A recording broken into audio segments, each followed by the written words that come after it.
It all began on a bitterly cold night, with snow swirling in the air seemingly out of nowhere. My cell phone pierced the quiet, and as I answered it, I was met with the wrathful voice of my mother-in-law on the other end. "It's because of you that my daughter's in this state," she spat, her anger palpable even through the phone. Face is unrecognizable. "It's atrocious. You need to take responsibility. Why did you abandon my daughter? You're despicable." Amy, a 33-year-old woman, lived with my husband Zach, his parents, and an older sister. That single phone call from my mother-in-law that night turned my life upside down. "Give me back my lively girl. Why did you do something so horrible? I swear I'll make you pay for this. I'll never forgive you." My mother-in-law's words poured like venom, making no sense out of shock. "Mother-in-law, please calm down," I pleaded, attempting to console her despite my confusion. But her tirade continued unabated. "You have no right to be calm at a time like this. It's all your fault, and yet you have the audacity to say such things. Why didn't you help her? Why did you abandon her?" Her accusations echoed loudly, drowning out any attempt at rational conversation. Even as I urged her to speak slowly, it was as if my words fell on deaf ears. The vitriol persisted, fueled by her grief and anger. Eventually, my father-in-law took over the phone, his tone slightly calmer. "Amy, I hope you understand what you've done. Do you understand the state our daughter is in now? Fortunately, her life is not in danger, but she has severe injuries. Why did you let her suffer like this?" Feeling utterly bewildered, I confess, "Father, I'm sorry. I really don't understand what you two are talking about. What on earth happened?" His response left me dumbfounded. My sister-in-law, a single mother, lived with her young child just a 20-minute walk from our home. She had been dating the young boyfriend who frequently visited, a fact that shook me to my core. I had learned from Zach that he had a quick temper and had often resorted to violence against my sister-in-law. Apparently, his mood was particularly sour last night, and my sister-in-law endured more brutality than usual. Feeling their lives were in danger, she fled the house in a panic, clutching her child tightly as they disappeared into the falling snow. With nowhere else to turn, she thought of her brother, who lived nearby, and ran desperately toward our house, seeking refuge. She rang the doorbell, and I, being home at the time, answered. She stood there, her face bruised, gasping for breath, holding her child, the only clothing she had. Anyone could see at a glance that something was terribly wrong, but Zach showed no concern for his own sister. Instead, he appeared irritated and said, "If I let people in without permission, Amy will get mad. Sorry, but can you go home? She's scary when she's angry. You understand, right? Please leave."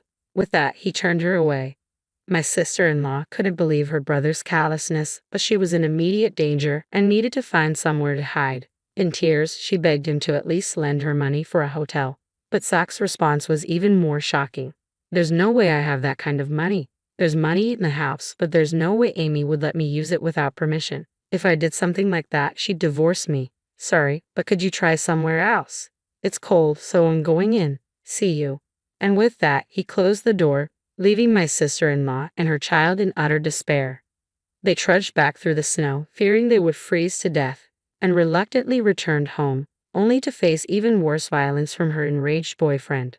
She was beaten until her face was unrecognizable, and her child was kicked until losing consciousness.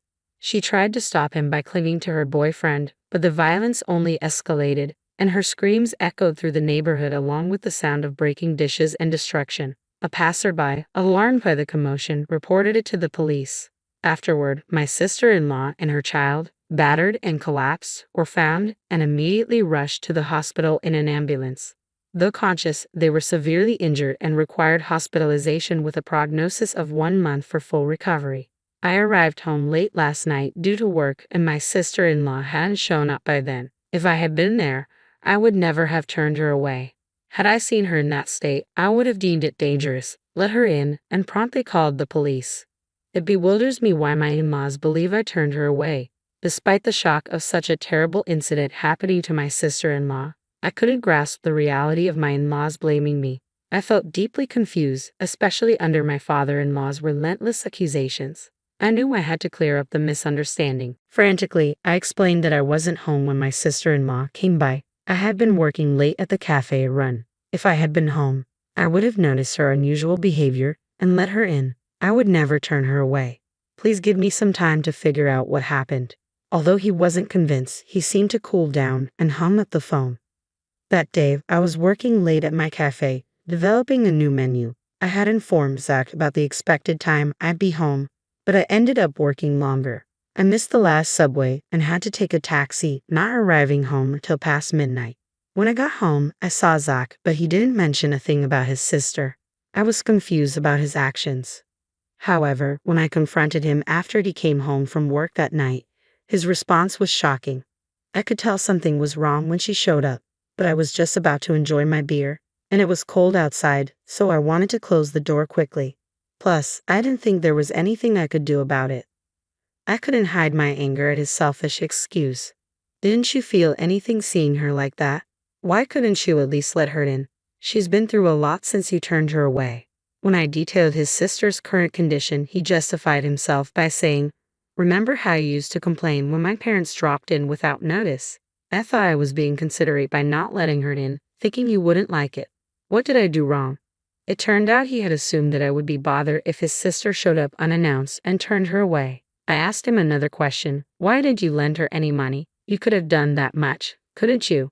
He responded, "I was taken aback when she asked for money. I was short on cash right before payday, having recently lost money playing slots, and I hardly had $10 in my wallet. If I gave her household money, I knew you would get mad, so I refused." I don't see anything wrong with what I said. I defended myself. I was speechless, completely shocked. I had always thought he was a bit self-centered, but he also had many good qualities. I had been giving him the benefit of the doubt, but I realized it was a terrible mistake. He was incapable of making sound decisions because he always put himself first.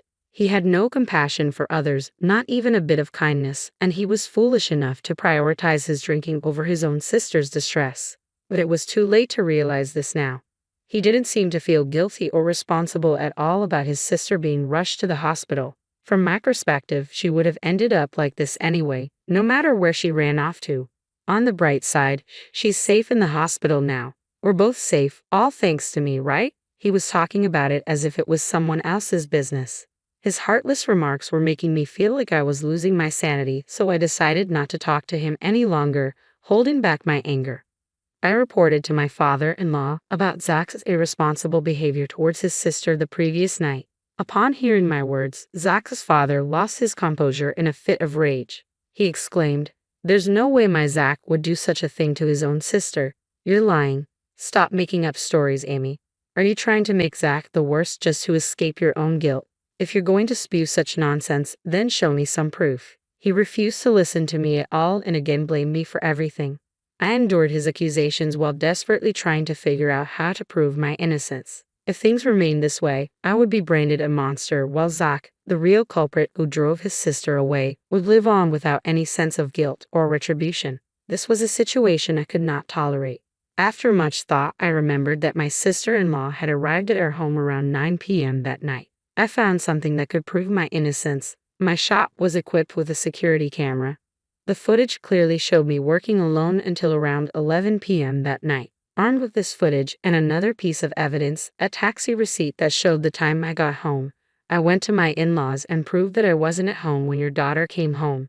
Do you believe me now? It was probably something they didn't want to believe, but faced with clear evidence, they had no choice but to accept it. Zach's father, his hand trembling, muttered, though Amy wasn't home then. Despite their shock, Zach's parents hardly called him in to uncover the truth about that night. The moment he arrived, they fiercely demanded, "Why did you drive your sister away, just as you had done with me?"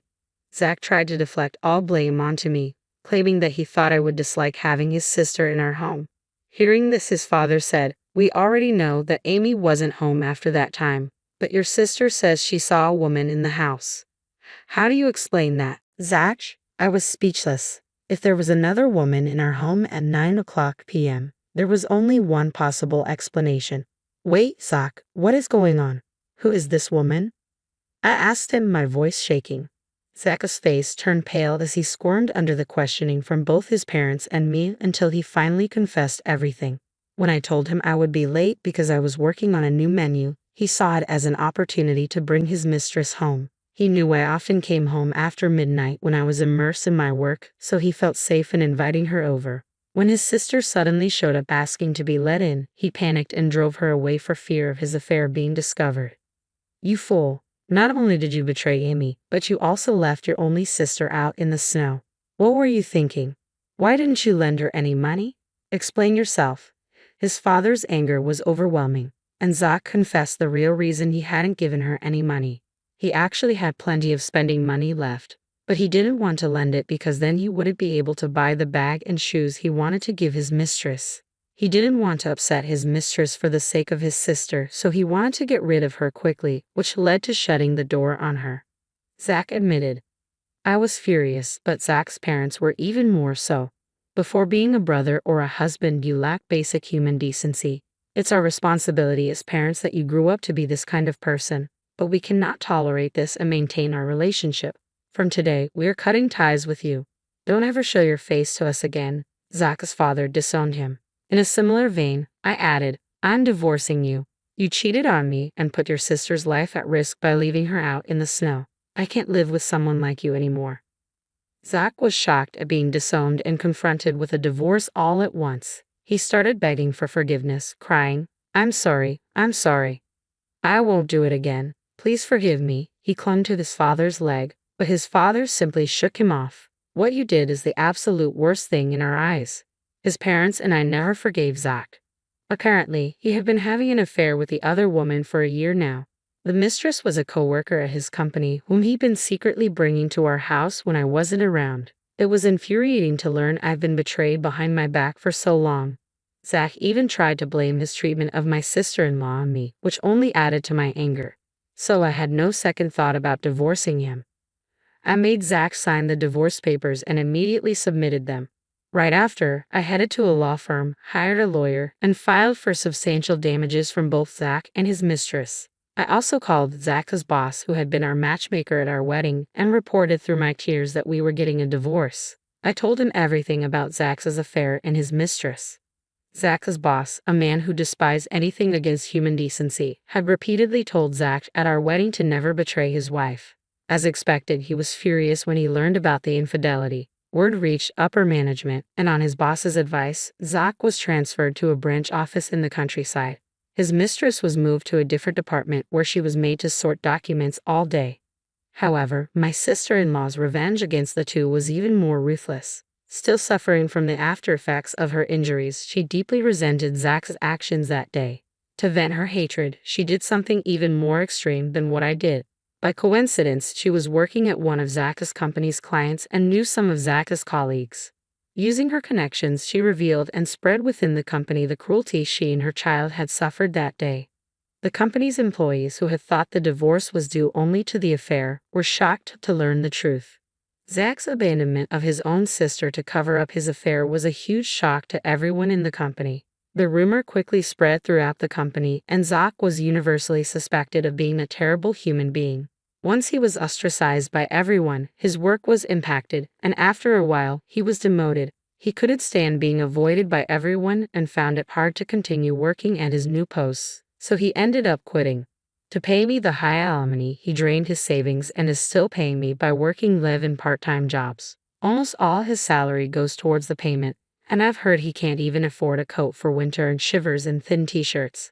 As for the mistress, she stubbornly clung to her job amidst the judgmental glances of her co-workers, despite my demand for damages after consulting my lawyer.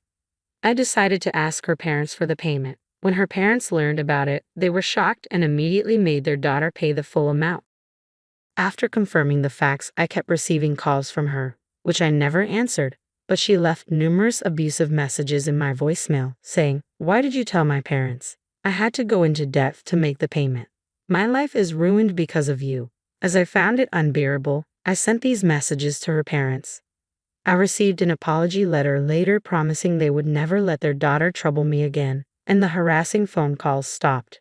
As for my sister-in-law, her abusive boyfriend's actions became a police matter, and she was able to file for damages for her injuries. It had been tough, but she finally managed to break up with him. My in-laws and sister-in-law apologized to me for initially suspecting me and for Zach's infidelity.